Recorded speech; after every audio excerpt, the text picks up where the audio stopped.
बंगाल विधानसभा चुनाव में ममता बनर्जी की बहुत बुरी हार हुई है। 15 साल के शासन के बाद ममता बनर्जी ने बंगाल गंवा दिया है और उससे भी बड़ी बात यह है कि ममता बनर्जी ने न सिर्फ बंगाल गंवाया बल्कि अपनी सीट भवानीपुर भी गंवा दी है। जी हां, भवानीपुर में शुवेंदु अधिकारी ने बीजेपी के शुवेंदु अधिकारी ने ममता बनर्जी को करीब 15,000 वोटों के अंतर से मात दी है। इलेक्शन कमीशन की रिपोर्ट के मुताबिक शुवेंदु अधिकारी को 73,000 से ज्यादा वोट मिले हैं और वहीं ममता बनर्जी को 58,000 से ज्यादा वोट मिले हैं। इस रिपोर्ट के मुताबिक करीब 15,000 वोटों के अंतर से शुवेंदु अधिकारी ने ममता बनर्जी को मात दी है। 15 साल का शासन बंगाल में ममता बनर्जी का खत्म हो चुका है। बीजेपी ने पूरी स्ट्रेटेजी के साथ बंगाल से ममता बनर्जी का सफाया कर दिया। बंगाल में एसआईआर, महिला सुरक्षा, युवाओं को रोजगार, टीएमसी की गुंडागर्दी और तमाम मुद्दों को उठाकर न सिर्फ बंगाल छीना बल्कि ममता बनर्जी की भवानीपुर सीट भी आखिरकार बीजेपी ने छीन ली है। इस बड़ी जीत के बाद प्रधानमंत्री नरेंद्र मोदी दिल्ली बीजेपी हेडक्वार्टर आए और जनता का अभिवादन किया और उनको धन्यवाद दिया। प्रधानमंत्री मोदी का कहना है कि यह बहुत बड़ी जीत है जो दशकों में कहीं मिलती है। बता दें कि ममता बनर्जी के खिलाफ बीजेपी ने बड़े स्तर पर कैंपेन चलाया था। चुनावी रैलियों से लेकर जमीनी स्तर तक पार्टी ने हर वो कोशिश की जिसके जरिए ममता बनर्जी को बंगाल से हटाया जा सके, हराया जा सके, टीएमसी की छुट्टी की जा सके। उन्होंने न सिर्फ टीएमसी के गुंडाराज को लेकर आवाज बुलंद की बल्कि महिलाओं की सुरक्षा के मुद्दे को भी जमकर सामने रखा। इस दौरान बीजेपी ने महिला सुरक्षा के मुद्दे को लेकर इस तरीके से भुनाया कि आखिरकार महिला वोटर्स टीएमसी से कटकर बीजेपी की तरफ आ गया।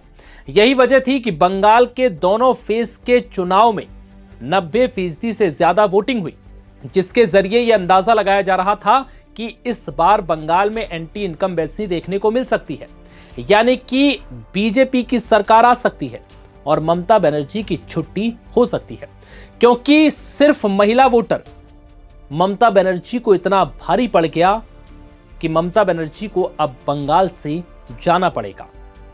बंगाल ममता बनर्जी के हाथ से निकल चुका है। वहीं ममता बनर्जी को न सिर्फ बंगाल की महिला वोटर्स ने झटका दिया बल्कि बंगाल के मुस्लिम वोटर्स ने भी ममता बनर्जी का साथ छोड़ दिया। जी हां, बंगाल में अब तक कहा जा रहा था कि हिंदू वोटरों का ध्रुवीकरण होता है, लेकिन इस बार बंगाल में जो ममता बनर्जी का बंधा हुआ मुस्लिम वोट था उसका भी ध्रुवीकरण हुआ। बंगाल में टीएमसी के विधायक रहे हुमायूं कबीर ने जब से टीएमसी से खुद को अलग किया और इस्तीफा दिया, या यूं कहें कि ममता बनर्जी के निकाले जाने के बाद उन्होंने अपनी पार्टी बनाई और मुस्लिम वोटर्स को एकजुट किया। मुर्शिदाबाद में बाबरी मस्जिद के नाम पर मुस्लिम वोटर को एकजुट कर वहां बाबरी मस्जिद का शिलान्यास कर दिया और यह वादा किया कि वो अगर जीतते हैं तो मुर्शिदाबाद में बाबरी मस्जिद बनाई जाएगी। हालांकि ये सिर्फ एक वोटरों को खींचने का पैंतरा था। उन्होंने इसी बहाने ममता बनर्जी के कई मुस्लिम वोटरों को खींच लिया, जिसके बाद ममता बनर्जी के मुस्लिम वोटर बड़ी संख्या में कट गए और इससे कई सीटों पर उन्हें नुकसान हुआ। और उसका अंजाम यह हुआ कि ममता बनर्जी ने न सिर्फ बंगाल गंवाया बल्कि अपनी सीट भवानीपुर भी गंवा दी है और उनको हराने वाले हैं बीजेपी के शुवेंदु अधिकारी। बंगाल में बीजेपी ने न सिर्फ ममता बनर्जी के खिलाफ कैंपेन चलाया बल्कि उन जमीनी मुद्दों को भी उठाया जिसमें टीएमसी का गुंडाराज, महिलाओं के साथ हो रहे अत्याचार और युवाओं के रोजगार का मुद्दा और ममता बनर्जी के खिलाफ जिस तरीके के भ्रष्टाचार के आरोप लगे थे उन सभी मुद्दों को मुखरता से उठाया। और उसी का अंजाम है कि बंगाल में 15 सालों बाद ममता बनर्जी की छुट्टी हो गई। ममता बनर्जी का शासन खत्म हो गया। अब बंगाल में नए सिरे से बीजेपी की सरकार बनने जा रही है। फिलहाल इस वीडियो में इतना ही। इजाजत दीजिए। नमस्कार।